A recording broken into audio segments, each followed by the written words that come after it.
It's my pleasure now to welcome Nick Platoff, Associate Principal Trombone of the San Francisco Symphony since 2016, as well as a composer and songwriter. Nick, welcome and thank you so much for joining me. Hey, Christian, thanks so much for having me here.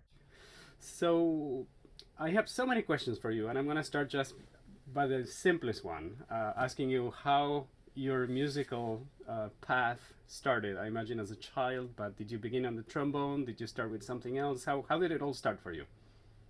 Well, I guess my family is pretty musical, and it's important for me to mention that my dad is a musicologist and a good piano player, and my mom is not a professional musician but loves music, and we would often sing. I have two sisters who also grew up playing piano and flute, and I think that music was part of my life before. Like, I don't have like a memory of like my first memory of music. I think it was just always a part of my life. And it I like to say that music was always like sort of a medium of love from the very beginning of my life. In the same way that when your grandmother or your mother or a friend, whoever, cooks a special meal for you, they're doing more than just giving you calories to eat. Like, they're communicating they love you. Um, and I think that that was very much a part of my upbringing. Like, we went to concerts and my dad would play us recordings and we would sing together. We would sing rounds like Row, Row, Row Your Boat together as a family on car trips. And it felt like love to me. So music was always a part of my life, and I started. My first instrument was recorder in about third grade, I guess, and then I uh, started playing trombone in the elementary school band the following year, and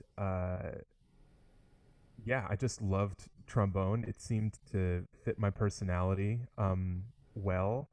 It's The trombone is capable of playing a lot of roles. Like, we can play like quiet and sober, solemn religious music. We can also be super loud and bombastic in a lot of different settings, like in a jazz setting, or obviously in like classical, more like orchestral, Mahler soundtracks, everything. Like, you really get to do a lot as a trombone player.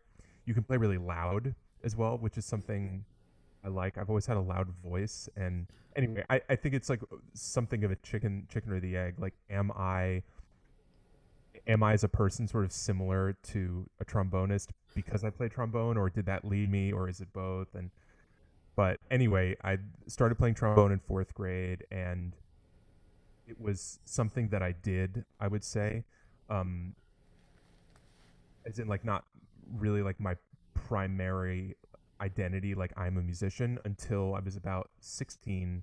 When it became that, I went to Brevard Music Center for the summer, and it was the first time that I wasn't the biggest music nerd in the room. There were other kids there who were just as obsessed with music as I was, and were a lot better than me. I was a talented trombone player, and I did well in band and stuff growing up, but it wasn't until Brevard that I encountered other kids who were like had been practicing really seriously for years, and I was like, oh wow, like, they're so much better than me, and I want to be like that. We also played Mahler's first symphony that summer, and that was my first encounter with Mahler, and just I remember feeling like, okay, like, this is like what I have to do. Like, there's no other profession that I want to pursue more than this. Like, this feels like something I could do that would be fun and satisfying on so many deep levels for my whole life. It was just like, yeah, this is it. Wow, it sounds like a very holistic experience, and it came directly through your family, and you absorbed it. Totally, yeah. So how? did this turn into, your arrival in the San Francisco Symphony? You're still so young, and I imagine, I know you went through the New World Symphony, which is probably how you met MTT and how eventually you ended up in San Francisco. But I mean, anybody listening might be wondering, it's so difficult to get into one of the major symphonies. How does one prepare for an audition with one of the major orchestras in the world? How was your path to getting there? So, so 16, I was like, oh my God, Mahler, feelings. I need to do this. I started practicing a lot. Started just devouring orchestral music and more Mahler, and I mean, like those weeks. I'm sure that you and people listening remember very fondly, like that week that you discovered the Verdi Requiem, or the week that you discovered Shostakovich 5, and it's like, oh my God, like this is like a new flavor I've never tasted, and I just want to listen again and again and again and again. Um, I ended up going to Northwestern to study trombone, and uh, yeah, had such a really rich experience there with amazing trombone teachers. And I also explored a lot of different other media of music making there. I got really into conducting actually for a couple of years. Um, and like started my own group and conducted a lot of concerts and did a lot of choral singing as well. Um, got really into church music and sang at the Episcopal Cathedral Choir, St. James Cathedral in Chicago. Um, After when I was getting toward the end of my undergrad, I met somebody who told me about New World Symphony. I'd heard of it, but he was like, "Dude, like you need to go to New World. Like New World is going to be exactly what you need." And that guy, his name is Sam Hyken, and he's the co-founder and artistic director of New Deck Ensemble in Miami. Amazing group that I love to play with these days. We met actually at Ken Kiesler's conducting retreat, Madamic. Do you know Madamic? Maybe you've been to I'm Madamic. familiar with it. Yes, I've Ah, never been there, but yeah, it's well so known in the conducting circles. totally. I mean, it's a place that I think a lot of people have been through. So I met him there when we were both studying conducting in summer of 2013. He told me like, man, you need to go to New World. At that point, I still wanted to head towards conducting, but felt like um, when I was on the podium that I didn't like really know how to listen. Like I felt like I could either move my arms in a coherent and expressive way, or I could like really listen deeply, but I had trouble doing both at the same time. And I felt like the truest path for me to become the best musician I could become would be to focus on trombone more deeply and kind of like put conducting on the back burner for a while. I also really didn't want to go back to school after college, so I auditioned for Civic, Orchestra of Chicago, and New World Symphony, and ended up going to New World in the fall of 2014. Got to do a lot of projects there as well, including uh, in 2016. I got to produce my own concert there, where we did this whole like multi-genre listening party sort of thing.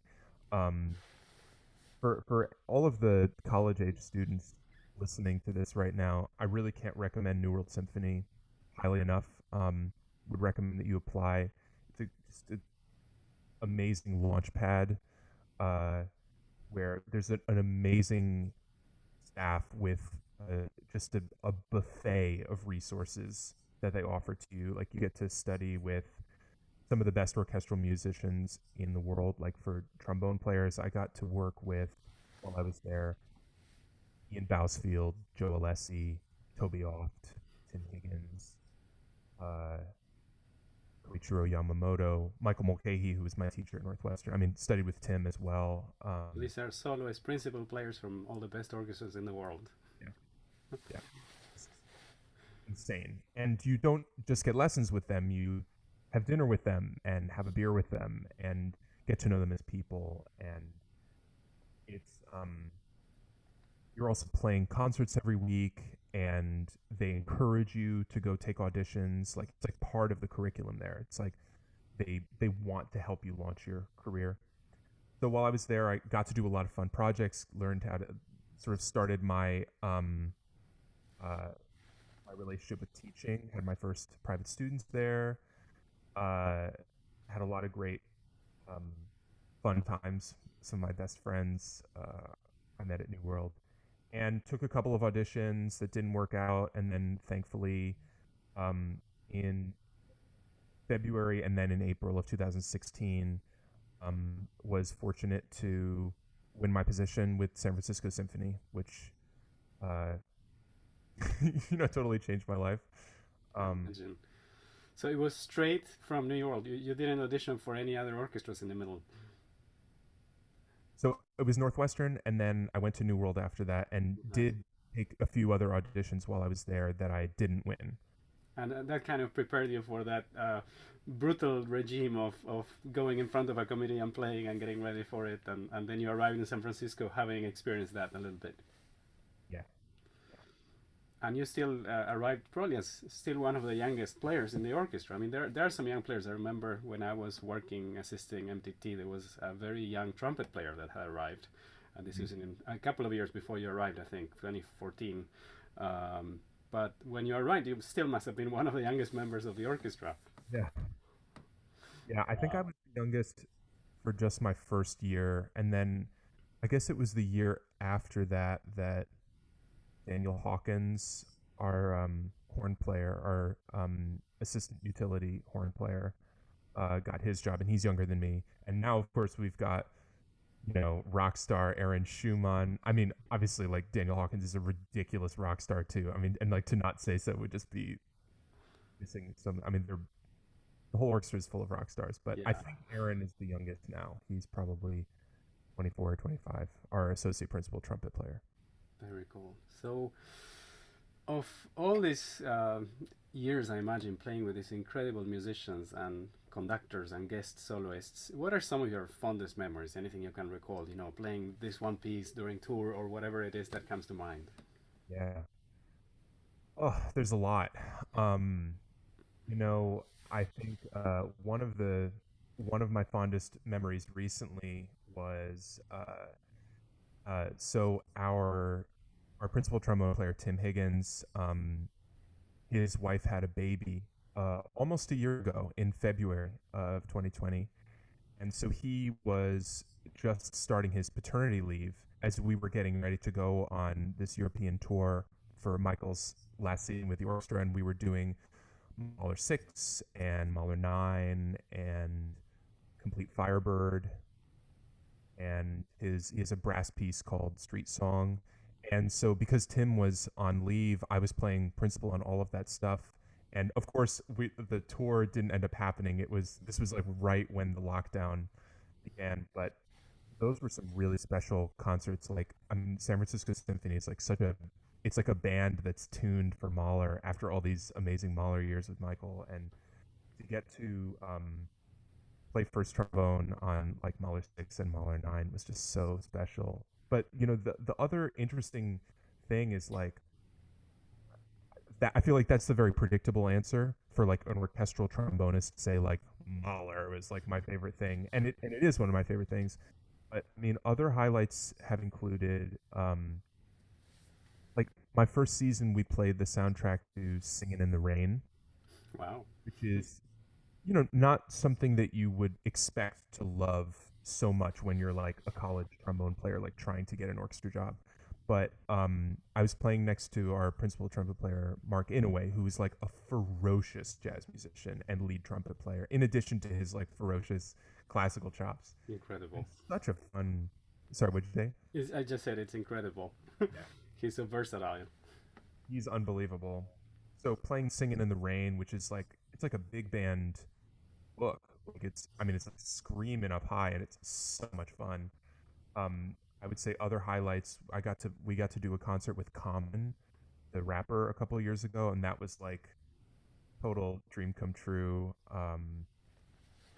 Even I would say one highlight that seems like a very everyday thing is our concerts for kids.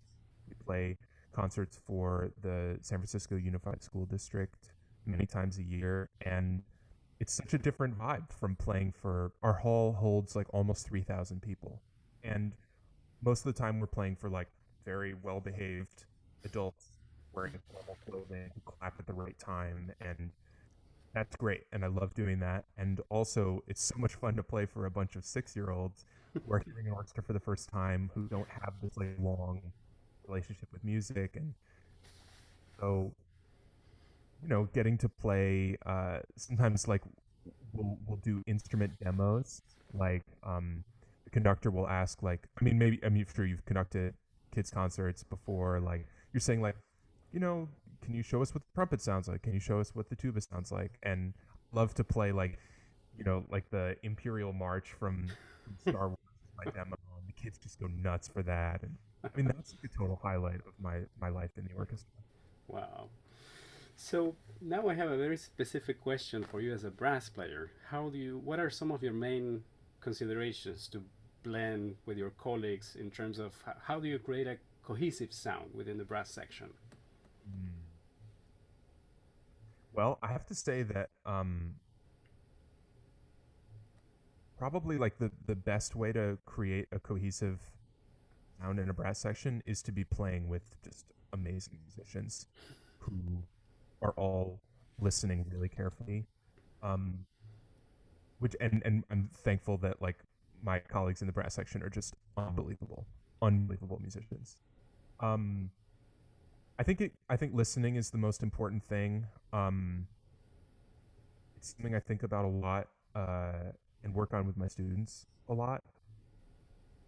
You really need to hear the other people around you even more than you hear yourself. And uh, when you play,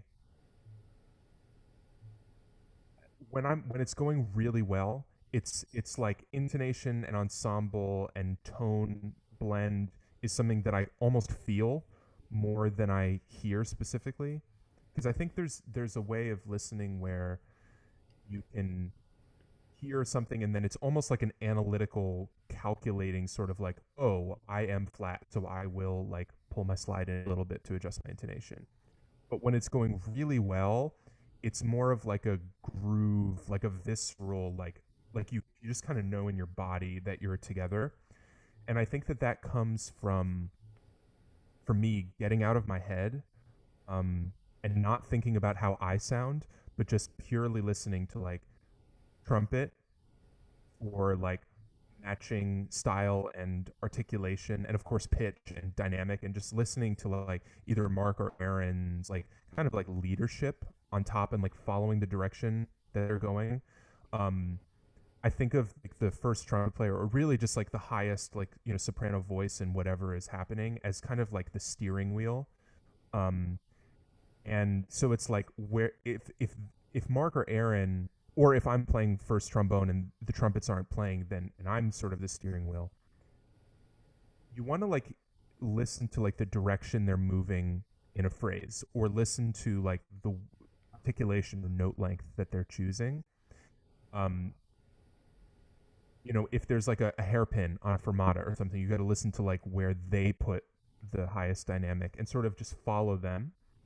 And then at the same time, I feel like the lower voices are kind of like the gas pedal for the ensemble. And so, like, our tuba player, Jeff Anderson, like, if there's a crescendo, for example, in the brass section, I feel like Mark will be kind of indicating the direction of the crescendo, but like, kind of like the power is going to come from the bottom a lot of the time. Of course, it's like counterexamples to all of this. So, I want to be listening to Mark and also listening to Jeff. And if I'm like really and then of course also being aware of everybody, being aware of the strings, being aware of the woodwinds and percussion and everybody, if you're like really hearing everybody, it's hard for, at least for me, for like my brain to have bandwidth to be like thinking about like, oh, do I sound good right now? Like that sort of, like, honestly, like egotistical style of thinking, just like, there's no time for that. It's just like only being a team player. um and then of course we communicate about things too. We have a lot of discussion about these things. we all care about it sounding good, and all of our principal players and all of our non-principal players too, like we are constantly asking each other questions of like, you know, I'm hearing that the cellos are playing these quarter notes this way. Like, should we adjust to sound like them? Or like, I think we're getting a little ahead of the flutes, or like whatever it is. Like we talk about these things, and yeah, caring about it, I think comes first. Listening, um, yeah, those are the things. And for students out there, um, what I would recommend is like if you want to be a great section brass player, feed yourself with like the best recordings and the best live music you can hear. Um, During this time when it's hard to have access to, great orchestral performances, just listen to great recordings and listen to how the New York Philharmonic brass section sounds. Listen to San Francisco Symphony, listen to Chicago Symphony from today, and old Chicago recordings, and Boston Symphony, and like, all of them, and of course European orchestra recording. I mean, just listen to everything. And just, I think listening is our greatest teacher, and just like be humble and like feed your brain with those sounds, and before long you'll notice that you're sounding like the things that you listen to. Well, thank you for sharing that. Some beautiful metaphors you threw in there. I love it. So, I want to ask you about your. You mentioned Northwestern, but you must have also had master classes, and like you said, you went into conducting briefly, which I'm sure it's something that at some point you might come back to. Who knows? But who would you say have been your greatest teachers, mentors, sources of inspiration, and why? That's a great question. It's like a fun question to answer. Um, God, so many, and I also am not done having mentors. I think like I have like a lot of. I just want to mention like quickly that I have like a lot of mentors now. Um, I'm currently taking like mixing and audio production lessons with a guy named Michael Stegner in LA. I have like sort of like a health movement fitness guru named River Rudel who's in Oregon, and I have like weekly contact with these people because I really want to continue. Everything that I learned from them is something that I can add into my own artistic output, and also into my helping my students as much as I can. I would say that you know, my sort of, my the primary trombone teacher at Northwestern, Michael Mulcahy, is sort of an obvious answer to this question. He, I think of him somewhat as like he's the way he teaches trombone is almost like the word of God of trombone. It's like the things that he says are very condensed. Like his sentences, he has this like mantra that we would repeat, um, which is like the most beautiful sound on every note, one note at a time, one note at a time, as easily as possible, as easily as possible. And all these years later, like it's still like so Ingrained. burned in my memory, totally ingrained in my memory. Um, So I feel like he taught me a lot of like great principles of music. Of course, I had great trombone teachers growing up, Jim Fryer and Terrence Fay, both in New Haven, Connecticut. Um, Tim Higgins, who's now my colleague, who's also a Mulcahy student, is also on faculty at Northwestern. So I was sort of studying with like my grand teacher and my teacher at the same time. Wow. So the way he teaches is, very influenced by Michael Mulcahy, of course. So it's sort of like you're getting the original and the sort of like digested through Tim. Uh, I would say a couple other really important mentors for me have been Ian Bousfield, who was principal in London Symphony and Vienna Philharmonic, who's just an absurd badass on the trombone and has a very different approach from the Americans. Um, I could go on all day. That's super super interesting, and of course it's wonderful that you remain so open to keep learning and growing and assimilating things from people from all walks of life, like you said, not just music but all other sorts of things that you incorporate into your artistic persona as well. So this segues into a general question that is very easy to ask and possibly very difficult to answer. But what would you say is the role of music nowadays? Wow. Role of music. Well, as I sort of was talking about earlier, I think of music as a medium um, for communicating things, and I think in general, I've thought a lot about like my kind of like my mission as an artist, and a couple of years ago, I kind of codified that into my mission as an artist is to like harness the power of music to deliver compounding benefit. So what that means to me is um, there's music that does all sorts of things. Different music has a different function, and there are like little advertising jingles that have a purpose of like getting stuck in your head and making you remember a product. Like, give me a break, give me a break, break me off a piece of that Kit Kat bar. You know what I mean? And like we've all heard it a million times, and its function was, oh, there's the construction. Hope it's not too distracting. No, not at all. Cool. The purpose of that melody that some person wrote is to like make you remember the Kit Kat bar. And so when you see the Kit Kat bar, that maybe you'll be more likely to buy one. And then of course there's dance music, there's like salsa music and EDM and all of these different things that have a purpose of like making you move your body in a certain way. And then there's music like Mahler, which I think he wrote with an intention to like touch your heart in the most profound and deep way that he could. And then Beethoven is writing stuff to like, you know, um, just like glorify like the hope of humanity. And there's Shostakovich, who's like telling you a story about the oppressive regime that he was living in. And so I think something that the best music does is at least like my favorite music, and I think of Mahler as somebody like this. I think of like Stevie Wonder or Jacob Collier. These are some favorite musicians. I feel that their music gives me something that makes me like a better person, makes me a more open and generous and loving person. Um, that is what I hope to do.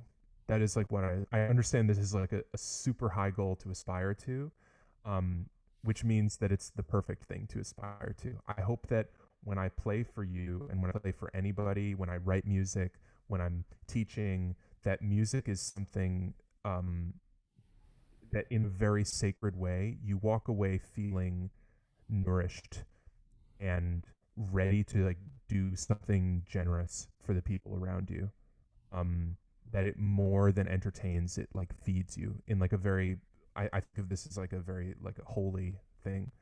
Wow. Um, so as far as like what music does, what is the role of music? I think especially right now when a lot of us are feeling very isolated from the people around us, music is an opportunity to be in communication with people that are far away from you or might have lived a very long time ago and feel their love and hear their stories and connect in this way that I know it's like um I don't know, it's cliche that people say like music communicates in way that words can't.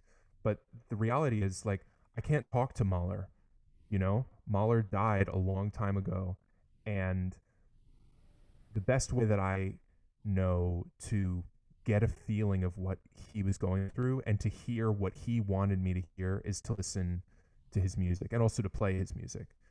And I yeah, I guess like in the same way like poetry or food or art, I think of music as just a way that in some ways is way more effective than speech or other media of communication for just giving people love or giving people joy or giving people humor or making you cry, like all of these things. That's a beautiful answer. Thank you. Thanks. So now this connects with your the other hat you wear as a songwriter, composer, creator. You're very, very eclectic, and I'm curious as to how this started. And I'm gonna make sure to share some links of some of the stuff you've been creating. So tell me how this started and how this fits within your more say formal role as a wonderful orchestral musician, but you also do all these other things which are fantastic as well. How does it all how did it start and how does it all fit together? So it started. Uh, I would say first of all, I grew up. There's something that I think is actually like borderline unhealthy sometimes in the classical world is how much we glorify composers and how we hold up somebody like Brahms or Beethoven or Wagner to be like this genius that like no mortal could ever be as genius as that. And the reality is like, of course they were geniuses, and like I'm right there with you. And also they were just people, and like there will be somebody as brilliant as Brahms. There is somebody as brilliant as Brahms. Um, It's always wonderful to go and read Mozart's letters just to see how much he was a person. And and how much he loved like poop jokes, and how that is something that doesn't always fit with what we think of Mozart as like a bust of Mozart who's perfect, and he was a dude. Maybe even more of a dude actually than many of the other composers that we think about. That's like such a great example. Um, but the songwriting and the composition.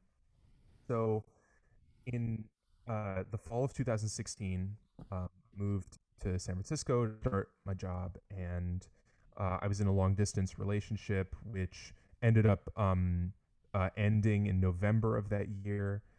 And at that point, I found myself in this new city. I didn't know a lot of people yet. My relationship had ended, and I was very lonely, and I also didn't have this like driving force of like I gotta win a job in my belly that I'd had for really all of these years since I was like 16, of this like huge goal that I was running toward of being a professional musician.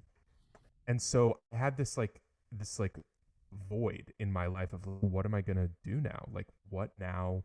I don't want to pay a lot of auditions for other orchestras because I really like this job. Um, and around that time, the music of Jacob Collier just like landed in my life. Um, and I remember in December of that year, getting towards Christmas time, I was listening to his album In My Room, which had come out earlier that summer, and I just fell in love with it. It was like all of the flavors, like all of your favorite foods, if they could be like combined into one thing and it like somehow worked.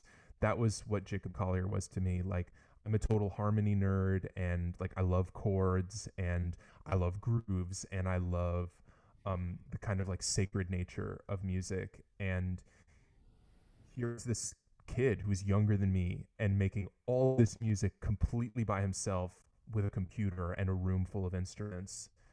And it just moved me so much. And I felt like I just I just felt so clearly like I want to do that. I want to do stuff like that. And so since then, it's been a progression. Started making my first projects. Like I would do kind of multi-track trombone recordings. Um, One of the first things I did was I'd taken a trip to Yosemite, and I took like a time lapse video of sunset. Um, it's like over 30 minutes, like the sun is going down, but the video is sped up, so it goes down quick.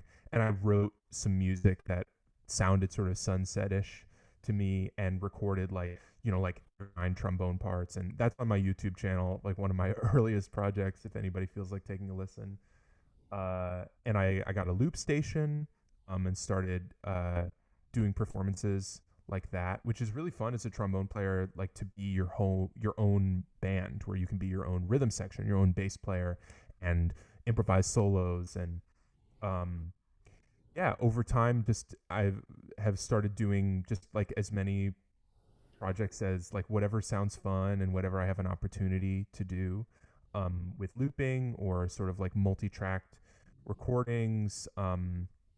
And then this year, or I guess I should say last year, 2020, I suddenly had all this time because I wasn't playing with the orchestra, wasn't playing concerts.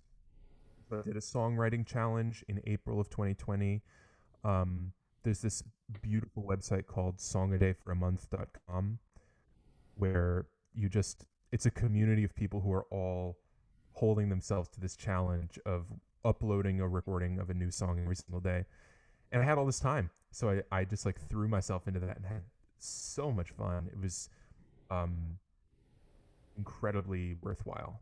Would recommend that to anybody. You know, there's a place for developing in the way that like you work on one thing for a really long time and just like super deep. And there's also a different kind of improvement that will come to you if you just do got to get it done, got to get it done, like just do and do and do and do. And I've done both, but that was so much fun. And so I just made a ton of beats and wrote a ton of songs, and many of them are really silly, and some of them are more profound. And uh, right now, I guess since April, I've been working on developing some of those songs into music videos, and I'm working on making an album of that music now. Um, it's so much fun. The way I would say that it relates to my life as an orchestral musician is that um, as a classical musician, we mostly wear the hat of interpreter and performer rather than composer. And if you also compose, I think it has given me some insight into um, what these musicians that I'm interpreting, like Beethoven or Mahler, like what they're trying to say, because I have faced some of the questions and problems that they have faced, like, you know, how do you want to transition from one section into another section, or like how do you want to modulate, or how do you want to end something.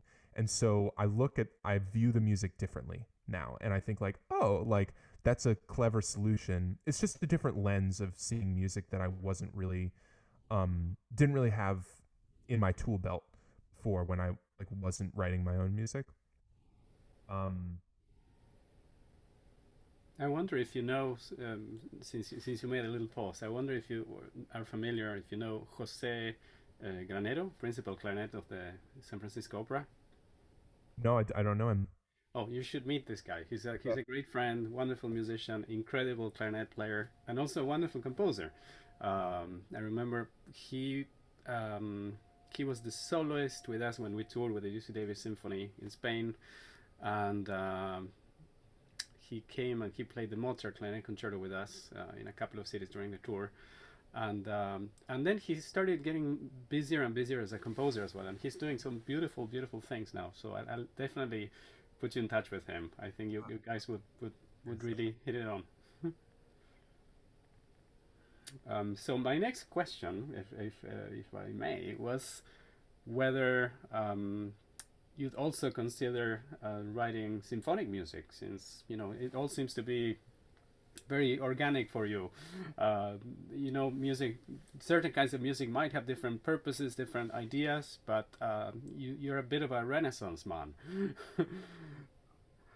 You clearly have mastered many, many things, and you're so curious that I'm sure you'll continue expanding your horizons in many ways. uh yeah, as much as I possibly can. Just trying to have fun, you know. We could all Life could end tomorrow.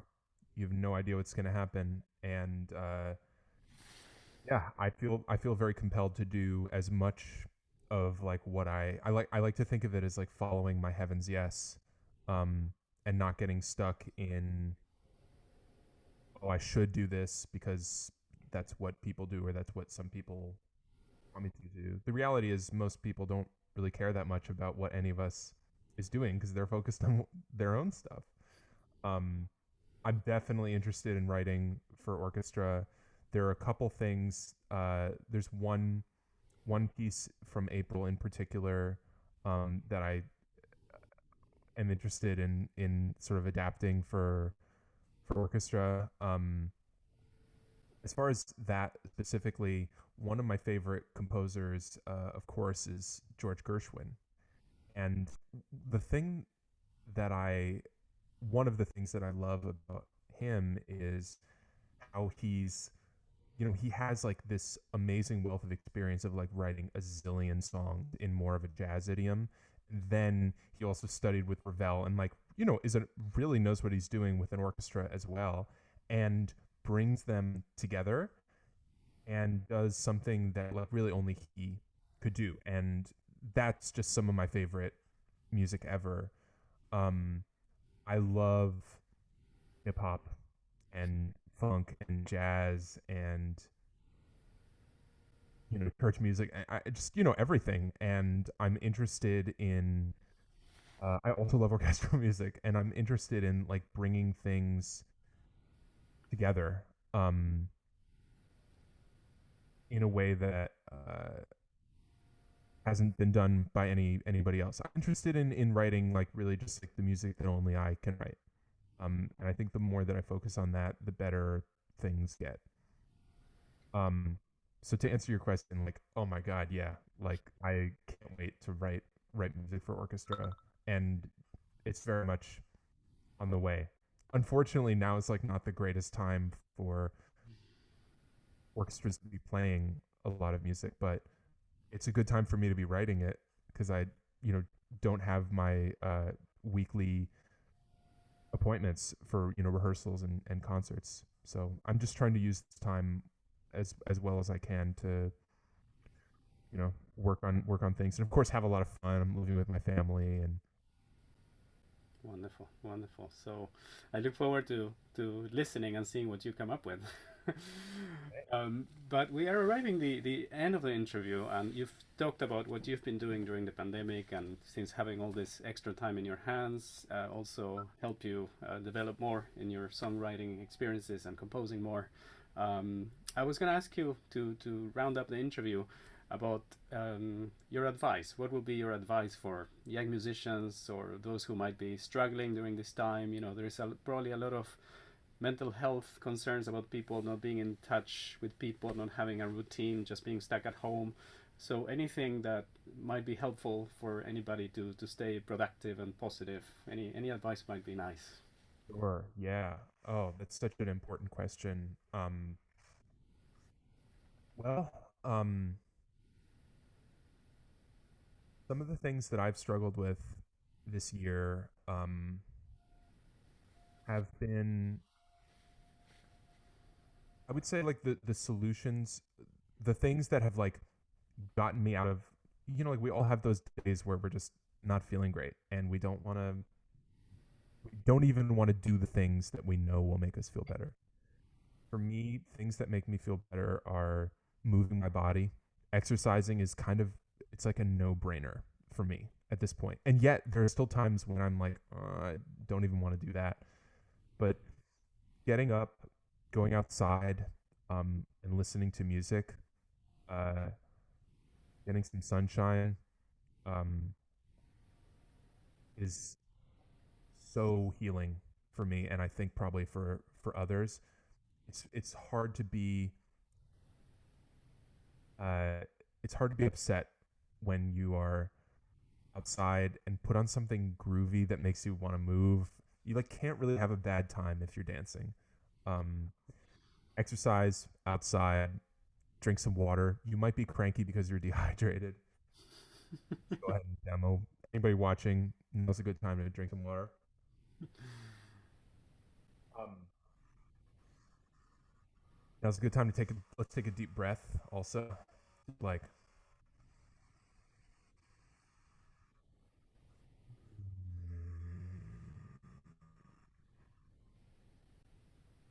take a deep breath and feel your body. If you are tense, taking a deep breath will relax your body, bring you into the present moment. Um, and then I would say, like, maybe the final thing that always makes me feel better when I'm having a bad day, um, I love to doing something generous, um, makes me feel better too. And a simple thing you can do is if you're out in the world and you're getting a cup of coffee or something, you can leave like an inappropriate tip for somebody. That feels so good to me. Like buy a $5 latte and leave a $6 tip. And or if you can't afford to do that, then send a really nice text message to a friend or call them. Give somebody a hug who is in your pod. Wear your mask, of course. But I would say those are the some of the things that make me feel great. Music, movement, sunshine, generosity, deep breath. Wonderful advice, Nick. Thank you so much. It's wonderful to get to know a little bit more about you, and I look forward to seeing and listening to all those projects you'll be coming up with. Thank you so much. Thanks for having me on here. Of course. Take care and see you soon. All right. Be well.